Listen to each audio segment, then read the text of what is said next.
പ്രധാനമന്ത്രി നരേന്ദ്രമോദി പങ്കെടുക്കുന്ന സ്ത്രീശക്തി മഹിളാ സമ്മേളനം ഒരു ചരിത്ര സംഭവമാക്കാൻ ഒരുങ്ങുകയാണ് ബി.ജെ.പി. നമ്മോടൊപ്പം ചേരുന്നത് ബി.ജെ.പി. ജില്ലാ അധ്യക്ഷൻ കെ അനീഷ് കുമാർ. വലിയ ഒരുക്കങ്ങളാണല്ലോ, എന്തെല്ലാമാണ് ഒരുക്കം? വലിയ ഒരുക്കങ്ങളാണ് പ്രധാനമന്ത്രി സ്വീകരിക്കാൻ വേണ്ടിയിട്ട് തൃശ്ശൂരിൽ ഞങ്ങൾ സജ്ജമാക്കിയിട്ടുള്ളത്. ഇത് കേരളത്തിൽ ഒരു പുതിയ ചരിത്രം പിറക്കുന്ന വലിയൊരു പരിപാടി എന്നുള്ള നിലയിലാണ് ഞങ്ങൾ ഇതിനെ കാണുന്നത്. 2 ലക്ഷം സ്ത്രീകൾ, കേരള ചരിത്രത്തിൽ ആദ്യമായിട്ട് 2 ലക്ഷം സ്ത്രീകൾ ഒരുമിച്ച് ചേരുന്ന വലിയൊരു സമ്മേളനം. ആ നിലയ്ക്കാണ് ഈ പരിപാടി പ്ലാൻ ചെയ്തിട്ടുള്ളത്. 33% സംവരണം സ്ത്രീകൾക്ക് ഏർപ്പെടുത്തിയ പ്രധാനമന്ത്രി ആദ്യമായിട്ട് കേരളത്തിൽ വരുമ്പോൾ കേരളത്തിലെ സ്ത്രീ സമൂഹം അദ്ദേഹത്തോടുള്ള നന്ദി പ്രകാശിപ്പിക്കുന്ന ഒരു ചടങ്ങ് എന്നുള്ള നിലയിലാണ് ഈ 2 ലക്ഷം സ്ത്രീകൾ ഇവിടെ ഒത്തുകൂടുന്നത്. വലിയൊരു ആവേശമാണ് തൃശ്ശൂരിൽ ഉണ്ടായിട്ടുള്ളത്. ഞങ്ങളുടെ പ്രതീക്ഷകളെ കവച്ചു വെക്കുന്ന തരത്തിലുള്ള പ്രാതിനിധ്യം പരിപാടിക്ക് ഉണ്ടാകും എന്നുള്ളതാണ് ഞങ്ങൾ പ്രതീക്ഷിക്കുന്നത്. നിലവിലെ ഷെഡ്യൂൾ എങ്ങനെയാണ്? സമയക്രമങ്ങൾ മാറ്റമുണ്ടോ? എന്തൊക്കെയാണ് ഇതിന്റെ വിശദാംശങ്ങൾ? മുൻ നിശ്ചയിച്ചിൽ നിന്ന് വ്യത്യസ്തമായി ഇപ്പോൾ പുതിയ അറിയിപ്പ് പ്രകാരം 1 മണിക്കൂർ നേരത്തെ അദ്ദേഹം വരും എന്നുള്ളതാണ് പറഞ്ഞിട്ടുള്ളത്. അപ്പം അതിനനുസരിച്ചിട്ട് ഞങ്ങൾ റീഷെഡ്യൂൾ ചെയ്തുകൊണ്ടിരിക്കുകയാണ് പരിപാടി. ഇപ്പോൾ 2 മണിയോടുകൂടി അദ്ദേഹം തൃശ്ശൂരിൽ വരും. തൃശ്ശൂർ കുട്ടനല്ലൂർ ഹെലിപ്പാഡിൽ അദ്ദേഹം വന്നിറങ്ങി അവിടെ നിന്ന് റോഡ് മാർഗം തൃശ്ശൂർ സ്വരാജ് റൗണ്ടിൽ വരും. സ്വരാജ് റൗണ്ടിൽ അദ്ദേഹത്തിന്റെ റോഡ് ഷോ. ആ റോഡ് ഷോയിൽ ഈ സമ്മേളനത്തിൽ പങ്കെടുക്കാൻ സാധിക്കാത്ത പുരുഷന്മാര്, ഒരു 2 ലക്ഷത്തിലധികം പുരുഷന്മാര് ഈ റോഡ് ഷോയിൽ തൃശൂർ പൂരത്തെ വെല്ലുന്ന, പുലിക്കളി വെല്ലുന്ന തരത്തിലുള്ള വലിയൊരു പുരുഷാരത്തിന്റെ നടുവിലൂടെ നരേന്ദ്രമോദിജിയുടെ റോഡ് ഷോ ആണ് ഞങ്ങൾ സ്വരാജ് റൗണ്ടിലൂടെ പ്ലാൻ ചെയ്തിട്ടുള്ളത്. അങ്ങനെ ആ റോഡ് ഷോ കഴിഞ്ഞ് പൊതുസമ്മേളനത്തിലേക്ക് കടക്കുന്ന തരത്തിലാണ് ഞങ്ങൾ പരിപാടി പ്ലാൻ ചെയ്തിട്ടുള്ളത്. ഈ സദസ്സിൽ സ്ത്രീകൾ മാത്രമാണ് അല്ലേ? സദസ്സിൽ ബഹുഭൂരിപക്ഷവും സ്ത്രീകളായിരിക്കും. പിന്നെ പാർട്ടി പ്രോട്ടോകോൾ പ്രകാരം സംസ്ഥാന അധ്യക്ഷൻ ഉൾപ്പെടെയുള്ള അത് പാർട്ടിയുടെ പ്രോട്ടോകോളിന്റെ ഭാഗമാണ്. അത്ര അത്യാവശ്യമുള്ളവർ മാത്രമാണ് പുരുഷന്മാര് വേദിയിലുണ്ടാവും. ബാക്കി മുഴുവൻ ആളുകളും സ്ത്രീകളായിരിക്കും. പ്രധാനമന്ത്രി തന്നെ നേരിട്ട് പങ്കെടുക്കുന്ന ഈ ഒരു വലിയൊരു പരിപാടി ഒരു രാഷ്ട്രീയ സന്ദേശം കൂടി നൽകുന്നതല്ലേ? സ്വാഭാവികമായിട്ടും തെരഞ്ഞെടുപ്പൊക്കെ വെളിപ്പാടാകുകയാണുള്ളത്. തീർച്ചയായിട്ടും മഹിളാ ശക്തി നരേന്ദ്രമോദി സർക്കാരിനോടൊപ്പമാണ് എന്നുള്ളതിന്റെ ഒരു വിളംബരം തന്നെയാണ് ഞങ്ങൾ ഈ പരിപാടിയിൽ കൂടി ഉദ്ദേശിക്കുന്നത്. ഒരുപാട് പദ്ധതികൾ, നരേന്ദ്രമോദി സർക്കാരിന്റെ പദ്ധതികൾ മഹിളകൾക്ക് വേണ്ടിയിട്ട് പ്രത്യേകം വിഭാവന ചെയ്തിട്ടുള്ള പദ്ധതികളാണ്. കേന്ദ്രത്തിൽ ഇന്നോളം ഒരു സർക്കാരും സ്ത്രീകൾക്ക് വേണ്ടി ഇത്രയധികം പദ്ധതികൾ, സാമൂഹിക ക്ഷേമ പദ്ധതികൾ ആവിഷ്കരിച്ച് നടപ്പാക്കിയിട്ടില്ല. അപ്പൊ അത്രയധികം പദ്ധതികൾ സ്ത്രീകൾക്ക് വേണ്ടിയിട്ട് നടപ്പാക്കിയിട്ടുള്ള ഒരു ഭരണാധികാരി, അദ്ദേഹത്തിന് അർഹിക്കുന്ന തരത്തിലുള്ള ഒരു അഭിനന്ദനം ഏർപ്പെടുത്തുക എന്നുള്ളത് എല്ലാ സ്ത്രീകളുടെയും കടമയാണ് എന്നുള്ളത് കൊണ്ടാണ് ഇത്തരത്തിലുള്ള ഒരു മഹിളാ സംഗമം ഞങ്ങൾ നിശ്ചയിച്ചിട്ടുള്ളത്. കേരളത്തിൽ മാത്രമല്ല, രാജ്യത്ത് തന്നെ ബി.ജെ.പി. ഏറ്റവും കൂടുതൽ ശ്രദ്ധ അർപ്പിക്കുന്ന ഒരു മണ്ഡലമായിട്ട് തൃശ്ശൂർ മാറിയിട്ടുണ്ട്. ഇതിനോടകം തന്നെ സുരേഷ് ഗോപിയുടെ സാന്നിധ്യമൊക്കെ വലിയ ചർച്ചകളാണ്.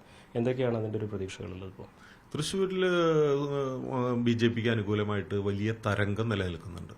സ്വാഭാവികമായിട്ട് അടുത്ത ലോക്സഭാ തെരഞ്ഞെടുപ്പിൽ തൃശ്ശൂരിൽ ചരിത്രം പിറക്കും. അതിന്റെ മുന്നോടിയായിട്ടാണ് നരേന്ദ്രമോദിജി തൃശ്ശൂരിൽ വരുന്നത്. ഇത് അതിന്റെ ഒരു കേളികൂട്ടായിട്ട് മാറും എന്ന കാര്യത്തിൽ യാതൊരു സംശയവുമില്ല. അമിത്ഷാ വന്നിരുന്നു. അമിത്ഷാജി വന്ന സമയത്തും വലിയൊരു തരംഗം തൃശ്ശൂരിലുണ്ടായി. അന്നു മുതൽ യഥാർത്ഥത്തിൽ തൃശ്ശൂരിലെ തെരഞ്ഞെടുപ്പ് പ്രവർത്തനം ആരംഭിച്ചു കഴിഞ്ഞു. ഇതോടുകൂടി അതിന്റെ പാരമ്യത്തിലെത്തും. ഇനി 3 മാസം മാത്രമാണ് ലോക്സഭാ തെരഞ്ഞെടുപ്പിന് അവശേഷിക്കുന്നത്.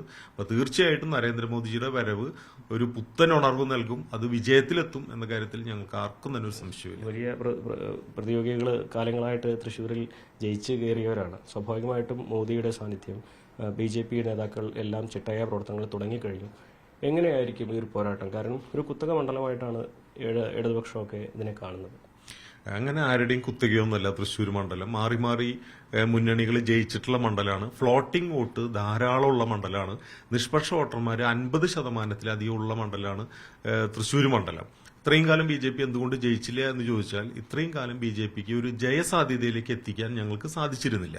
അപ്പൊ ജയസാധ്യതയില്ലാത്ത ഒരു സ്ഥാനാർത്ഥിക്ക് വോട്ട് ചെയ്യുക എന്നുള്ള പൊതുവെ എല്ലാ മണ്ഡലങ്ങളിലും അത് ജനങ്ങൾ ഒരു വൈമുഖ്യം കാണിക്കുന്ന ഒരു കാര്യമാണ്. പക്ഷെ ഇന്ന് തൃശ്ശൂര് ബി.ജെ.പിക്ക് ജയസാധ്യതയുള്ള മണ്ഡലമാണ് എന്ന് തൃശ്ശൂരിലെ വോട്ടർമാർ തിരിച്ചറിയുന്നുണ്ട്.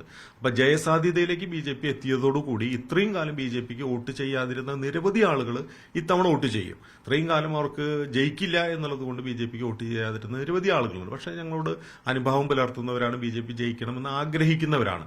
അപ്പോൾ അത്തരത്തിലുള്ള ആളുകളെല്ലാം ഈ തെരഞ്ഞെടുപ്പിൽ ബി ജെ പിക്ക് വോട്ട് ചെയ്യും. ഇത് ഞങ്ങൾ വെറുതെ ഒരു ആഗ്രഹം പറയുന്നതല്ല. കഴിഞ്ഞ ഒരു 2-3 തെരഞ്ഞെടുപ്പുകളായി ക്രമാനുഗതമായിട്ട് ബി ജെ പിയുടെ വോട്ട് വർദ്ധിച്ചിട്ടുള്ള മണ്ഡലമാണ് തൃശ്ശൂർ. 2014 ഞങ്ങൾക്ക് 1 ലക്ഷം വോട്ടാണ് കിട്ടിയതെങ്കിൽ അത് ഞങ്ങൾക്ക് 2019 വന്ന സമയത്ത് 3 ലക്ഷം വോട്ടായിട്ട് വർദ്ധിച്ചു. വലിയ വർധനമാണ് ഉണ്ടായത്. അത്രയും വർധന ആവശ്യമില്ല 2024 ഞങ്ങൾക്ക് ജയിക്കണമെങ്കിൽ. കഴിഞ്ഞ ത്രിതല പഞ്ചായത്ത് തെരഞ്ഞെടുപ്പിലും നിയമസഭാ തെരഞ്ഞെടുപ്പിലും ഒക്കെ ഒരു സ്ഥിരമായിട്ട് ഒരു നല്ലൊരു വോട്ടിംഗ് പെർസെന്റേജ് ഞങ്ങൾ തൃശ്ശൂർ നിലനിർത്തിയിട്ടുണ്ട്. നല്ലൊരു സ്ഥാനാർത്ഥി കൂടി വരുന്നതോടുകൂടി 50% വോട്ട് പിടിക്കാൻ സാധിക്കുന്ന മണ്ഡലമായിട്ട് തൃശ്ശൂർ മാറുമെന്നാണ് ഞങ്ങളുടെ പ്രതീക്ഷ. മറ്റു പാർട്ടികളെക്കാൾ മുമ്പേ പ്രചാരണത്തിന് തുടക്കമിടാൻ കഴിഞ്ഞു എന്ന് പറയാം അല്ലേ? മറ്റ് പാർട്ടികളിലൊക്കെ അങ്കലാപ്പാണ്. നിരവധി പ്രശ്നങ്ങളാണ്. ഗ്രൂപ്പിസും മറ്റ് സ്ഥാനാർത്ഥിത്വത്തെ സംബന്ധിക്കുന്ന തർക്കങ്ങളും ഒക്കെ ഇരുട്ടിൽ തപ്പുന്ന സമയത്ത് ഒരു സംശയവുമില്ലാതെ ഭാരതീയ ജനതാ പാർട്ടി വളരെ നേരത്തെ പ്രചരണം തുടങ്ങി. ഇവിടെ ഒരു തരത്തിലുള്ള അഭിപ്രായ വ്യത്യാസങ്ങളോ പ്രശ്നങ്ങളോ ഒന്നുമില്ലാതെ ഒറ്റക്കെട്ടായി ഒരു മനസ്സോടുകൂടി ഒരേ ഒരു ലക്ഷ്യത്തിന് വേണ്ടിയിട്ട് എല്ലാവരും കൂടിയിട്ട് പ്രവർത്തിക്കുകയാണ്. അതൊരു വലിയ സംഭവം തന്നെയാണ്. ഈ ഒരു കൂട്ടായ്മ വിജയത്തിലെത്തും എന്ന കാര്യത്തിൽ സംശയമില്ല. വളരെ നന്ദി. ഇത് പ്രചാരണങ്ങളുടെ തുടക്കമാണ് എന്ന് ജില്ലാ പ്രസിഡന്റ് പറയുമ്പോൾ ഇതൊരു ചരിത്ര സംഭവമാക്കാൻ BJP നേതൃത്വം ഒരുങ്ങിക്കഴിഞ്ഞുവെന്ന് വ്യക്തമായിട്ടുണ്ട്.